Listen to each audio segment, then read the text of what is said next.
bet with the biggest Tumi Gede over here. And like always, we have a very special treat for you for today's super chat, or super guest rather. We have the living legend himself, ladies and gentlemen. Please, may you help me welcome lyricist, conductor, singer-songwriter, arranger, and film score composer. Ooh, so many things he does. Lebo M. Well done. Lebo, thank you so much for joining us and welcome to the show. Thank you for having me.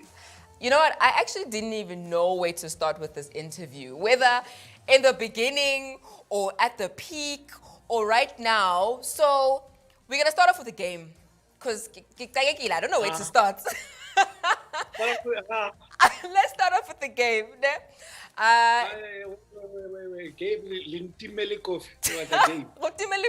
It's just to break the ice. Okay, so you must be nice and comfortable afterwards. Okay. All right, so it's just an easy card game. It's black or red. I'm going to show you a card, but before I show you, Wena, you need to just make the prediction. Is it red or is it black? Easy, ne? Okay. Okay, yeah, let's go. First one, here we go. Red or black? Red. It's black. All right. You said red. The front was red. The inside out. You're cheating. I'm going to give you... Game. You said game, you didn't say trick. Game. Okay. Oh, wow. Was it a trick? No, it wasn't a trick. Okay, let's try that again. Now that you know the rules. Okay? Red or black? Yo. Red. Nice. There you go. It was red. There we go. I stick to my red. Yeah. Okay. Red or black? I stay on red. How? What is this? Boom. Okay, the last one. Okay. Red or black? Black. It's red. You should have stuck to your red. I should have stayed on my red, man. You should have stuck with your red. Oh, man. With a look. You know what? But that was just something to break the ice and get me warmed up for this interview. I mean, your career has just been... Oh, thank you so much. Your career has just been absolutely phenomenal, and I'm glad that you're still celebrated for it. So to start off, congratulations on your Summer 27 Lifetime Achievement Award for 2021. I love that. Congratulations. All right, so you're still being honored while you're still here with us. I mean, of course, so deserving. Looking back on your life, though, and everything you've gone through and achieved, what does life actually look like, right, and its outlook for somebody who's succeeded in the world's term of what success is? What does life look like now? Now that you've achieved and hustled and done everything. First of all, very interesting question. Life, it's very hard to look at life right now. Yeah. Things are hard. They are. Just before I got on this call, I just got the sad news. I want to first give my condolences to my dear friend and big brother, his family, Tsula, who just passed on a few minutes ago. So I'm trying to lift myself up. I'm so sorry. Very difficult right now. Of course, we're losing so many great people. And we all know our country's going through a turmoil.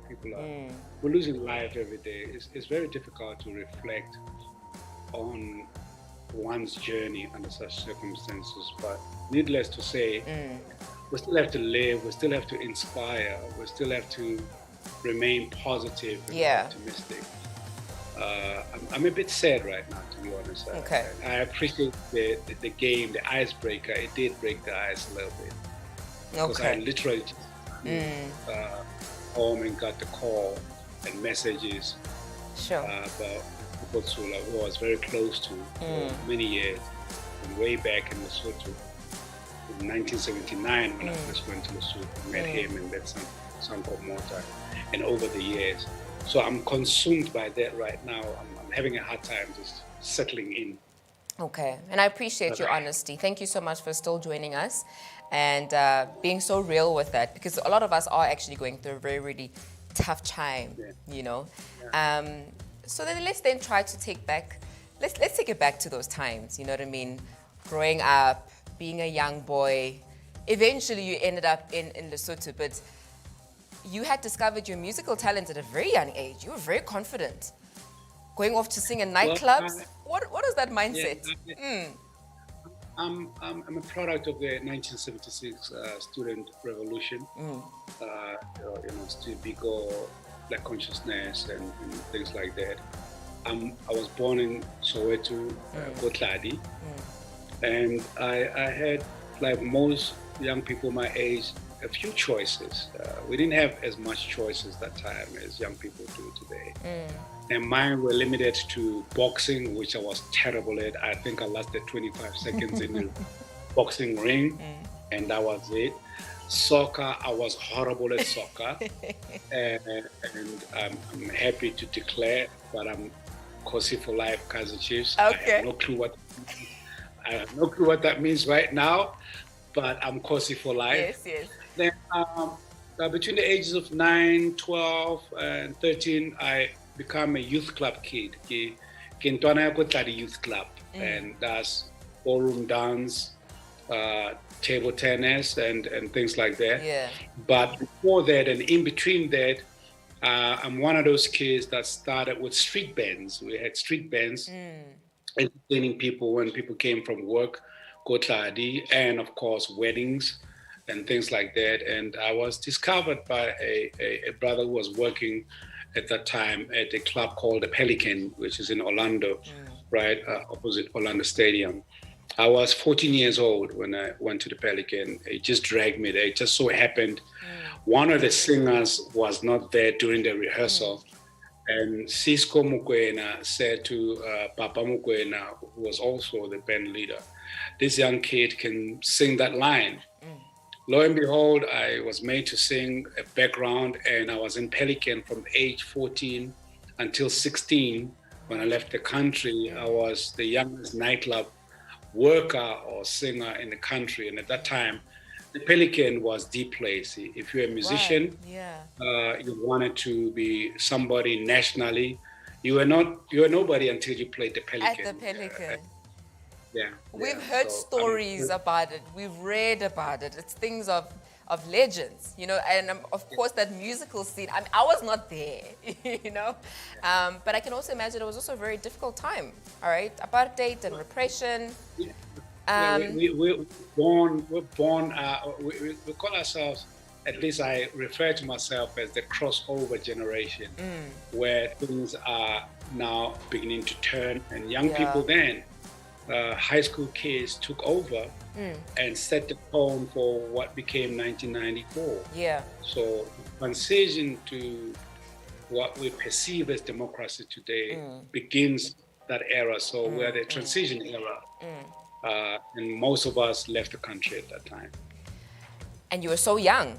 So can you tell me what was your mindset at that time? I mean, you were still children, but you had this resolve, and you wanted to see change. I'm trying to just think about a 15-year-old now having to go, I don't know, I guess, but I can't. I really can't see it.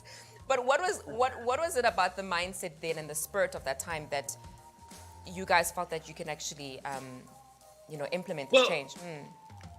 Well, you said it. So the 15-year-old then and the 15-year-old now had two different priorities. The 15-year-old when I grew up, the priority was to live and have bread and have food in your stomach and have dreams were unattainable. The 15-year-old today is which mall is open. There's two different generations, and we were groomed unconsciously by the politics of the day. We were very conscious of the environment that we're growing up with. And not all of us, me included, were not political activists, but we're forced by circumstances to be conscious of our environment. We knew that you went to the city once or twice a year, if you were that lucky. Wow, yeah. When your father puts you in a suit that has been there for the last 17 years. I said, but we are going to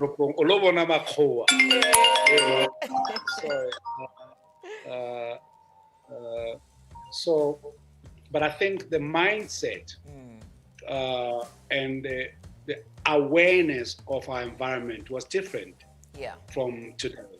Yeah. And when I left, I was a dreamer. I was a hardcore hustler.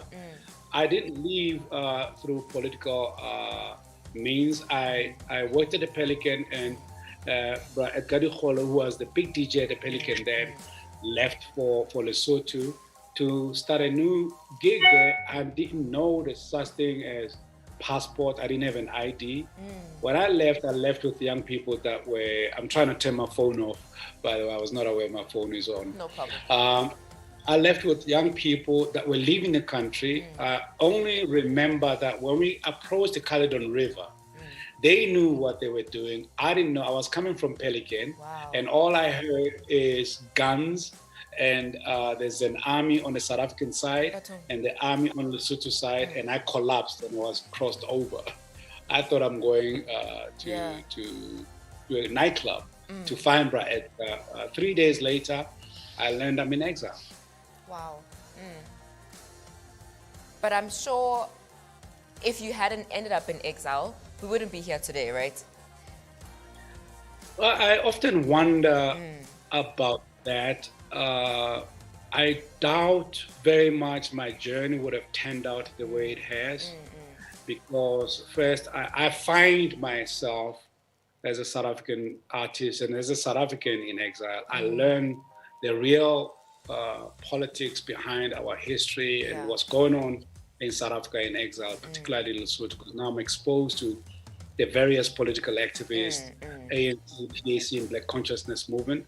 But myself and my late friend Vernon Molefe, we stay on our journey to be that which we are good and best at, and is hustle as musicians.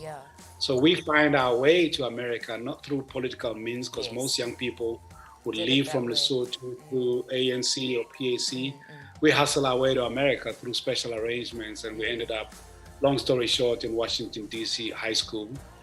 Then I did high school in D.C. at the Duke Ellington School of the Arts, hustled nightclubs there. From there, 1982, 83, I went to Los Angeles to visit a friend. I saw the beach, I saw sunlight, and I never looked back. I stayed in LA. Never look back. Never looked back. Never look back. Okay. No, I'm just listening to the story. I love history, and then just hearing it from somebody who was there firsthand. It's more real now hearing it from you. Okay, so you ended up in DC at Duke Ellington, and then you said you were in LA. And then can you just tell us, let's fast forward a little bit, because you ultimately then got to work with Disney and changed our childhoods forever. All right.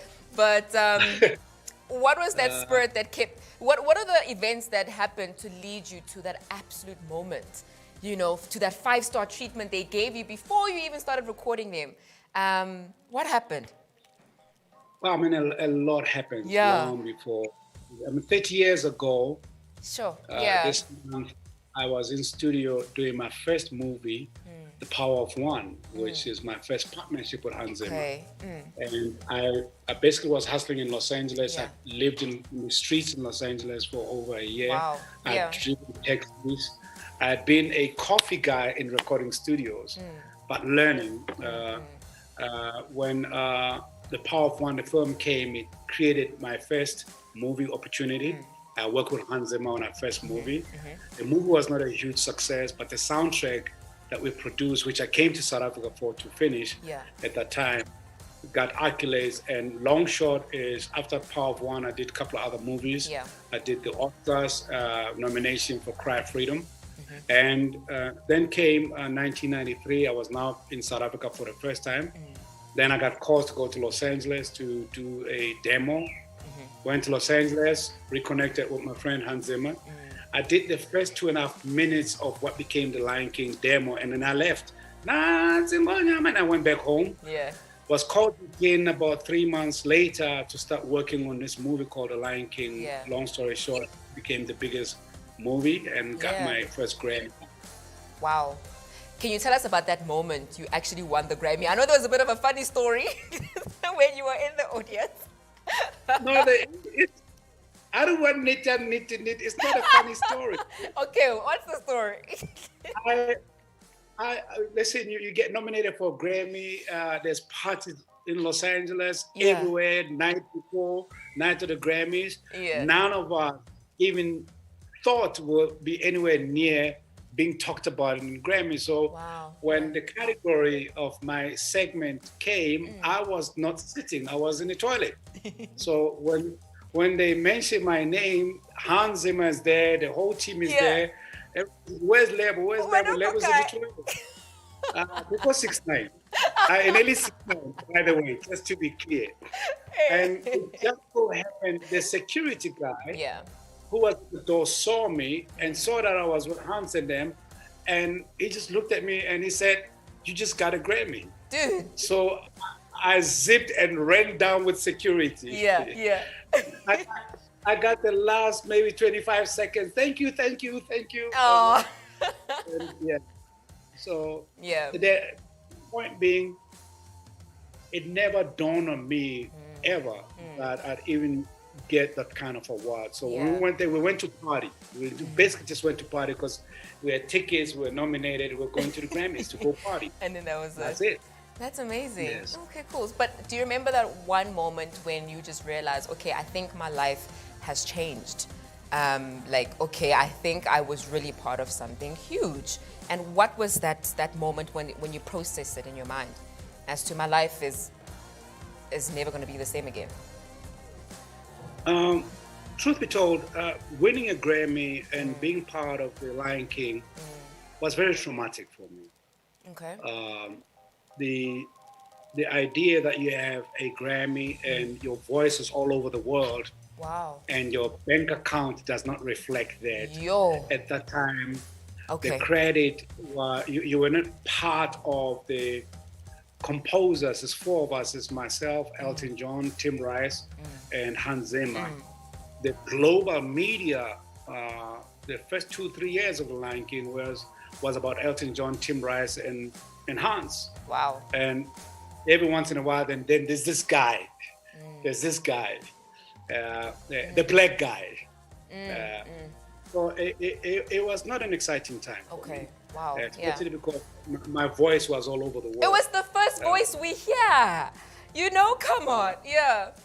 For me, it was more than my voice, it was my work. Of course. It was a combination of my journey. I carried the aspiration of South African and African people. I had this burden that I don't want to be like those that came before me, who wrote Lion Sleeps Tonight, who wrote all these great songs and go to their graves. And were not recognized.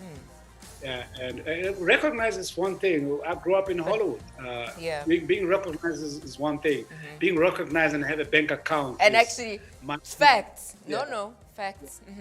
So I grew up in an environment where I started learning and focusing on business and bringing lawyers and getting advice. By the time we opened Lion King on Broadway, the accolades and the recognitions was beginning to be tangible.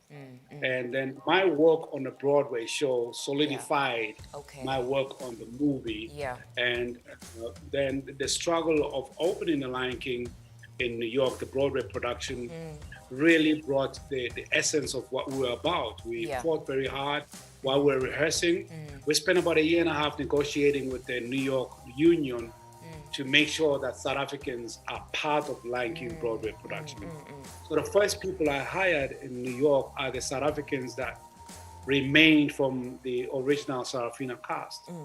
And thankfully, over the years, we now employ more South Africans around the world, known and unknown, but mostly unknown, with all the Lion King productions. And when I produced Lion King South Africa, it was the first time Disney could see that we have more than talent in front. When we produced the Lion King South Africa, we had the entire infrastructure was South African. And before that, we only hired singers and dancers.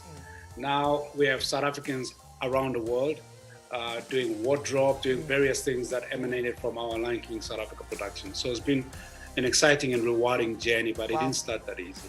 I can imagine. I love that. I love that you still continue to fight. You actually had to fight for basically what belonged to you, and of course, bringing other people alongside with you. So I'm absolutely inspired by that spirit. Any advice for anyone struggling with feelings of imposter syndrome when you're standing between the life you have now and the life you'd actually like for yourself, but then you're afraid? You're afraid. Like, what would you say to them? I'm not good at giving advice. I don't give advice. You don't. I just Okay. share. Okay. I just share experience. Yeah. My experience is that never sit back and wait for opportunity. That's one. Two, always be ready. Yeah. And be the best you can be at your craft, because you never know when opportunity is going to knock. And when opportunity knock, there's a million other people that are waiting for that opportunity. So it's only you bringing your best game on the table that make you stand out. Yeah. So go for it. Okay. Thank you. Thank you. I'm sure somebody also there is just listening to this like, I'm going to do it. This is my sign. Before we wrap up, let's talk quickly about your reality show on Showmax. It's so entertaining. But how did you know? How did you know it was the right time to bring it back home and take us into your personal life? I mean, it's a great show. Well, I was sucked into that. Okay. Yeah. It was. I never thought in my life that I'd be anywhere near reality show or television or a series, or be even in front of a camera like that. Yeah. But truth be told, this idea came during COVID and lockdown. Yeah. And I was receiving a Lifetime Achievement Award, the first one from MultiChoice. So I flew my kids here, and there are guys around me that had cameras that were documenting the excitement with my family. And they kept saying, "Hey, Brahim, Asli Ntolena, he really today." And I'm not buying this, but how it was sold to me, which I felt for, and I don't regret it, is that one of the guys sat me down and said, nobody knows you. Yeah. Nobody knows anything about you except the Lion King guy. Yeah. We're watching here, we're taping you, and we're watching the dynamics of your family, which is very unusual.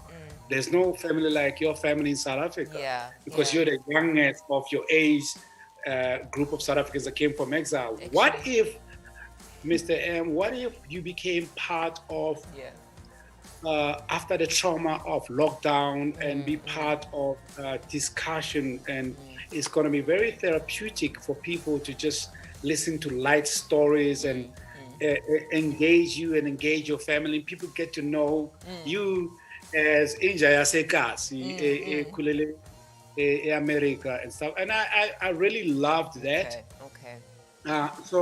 But what I didn't know is that I was authorizing it. Okay. So while they were talking to me, they were talking to Channel, and they shopped it, and it went in. Yeah. Then I woke up, there's cameras all over my house, and my kids are here. Yeah. And I enjoyed and I loved learning the technical process of how to produce a reality show, because I'd never done anything like that. But lo and behold, before this television show, there's been, like most families, a lot of very dynamic, dramatic situations I was dealing with as a father with my son. And a year and a half before we even had COVID, there's been a lot of family dynamics. When we started shooting the show, those feelings and those dynamics entered the show. So if there was this plan that there's this beautiful reunion of father and son that ends up with little human Mufasa and Simba. Yes. But when we, if you see the first scene with me and my son, I honestly got caught off guard. I hadn't seen him for about 6-7 months or so because of COVID lockdown, and there were some dynamics with his then girlfriend, baby mama, pregnancy, all kinds of things. And when I always use the metaphor, it's like I went to war with a 9mm, not knowing that my opposition, my son, had an AK-47. So I'm coming there, I do that also. Okay, it's a joke when every time I sit down, you must greet the parents. You know what? Oh, you do see so. So then the boy pulls out the AK. You know what? It made for great TV. Let's just say it made for great TV. To you, I'm the father trying to say, okay, what's going on here? What's going on? Yeah. But I'm aware of the perception of the feedback and particular Twitter. But one was dealing with very difficult situations and circumstances when we started shooting this thing, and that emotion penetrated the rest of the show from episode 1 to episode 10. So you're shooting a reality show. When cameras are off, you are in a war with the entire family, and it was quite difficult. So I'm not surprised or shocked by the perception of feedback from the audience. They didn't know what was going on behind the scenes, and we're now hoping that this now landing on Zanzi Magic, we're going to be able to do what we wanted to do, use the show to have family discussions, have these topics. The topics that are in our show are very general. Every family goes through that. Every family saying, "Mama, amma klimakoti," or vice versa. Very relatable things. Oh man, we're running out of time. We could chat forever. But before we go, we've got less than 1 minute. What do you want people to take from you and your life's journey as a whole? Just leave it there for them. I'm your typical township boy that had a dream, that hustled all the way to Hollywood, and I was blessed enough through my journey to go through trials and tribulations that helped discipline me to be who I want to be, who I've always wanted to be, and remain authentic to being a South African first more than anything. Even my work, most 99% of my work represents that who I am, a South African first. Love that. Thank you so much, Lebo M, for joining us. Thank you for taking time out of your schedule, even though it is a difficult time for you. We absolutely enjoyed that, getting to know you a little bit more. And of course, you're still giving us the music, and we'll forever cherish the achievements and of course the music you've given us throughout your lifetime. Ladies and gents, that was my super guest, Lebo M. Absolute living legend, and I'm just so honored to haven't got just a couple of minutes to chat with him. I'm about to sign out just for now. We'll see you back here tomorrow live at 1 o'clock. Goodbye from us. You're locked into Supa TV, only on OpenView, channel 150. Got something to say? Chat to us live on air via our WhatsApp line. WhatsApp us on 071 621 4746.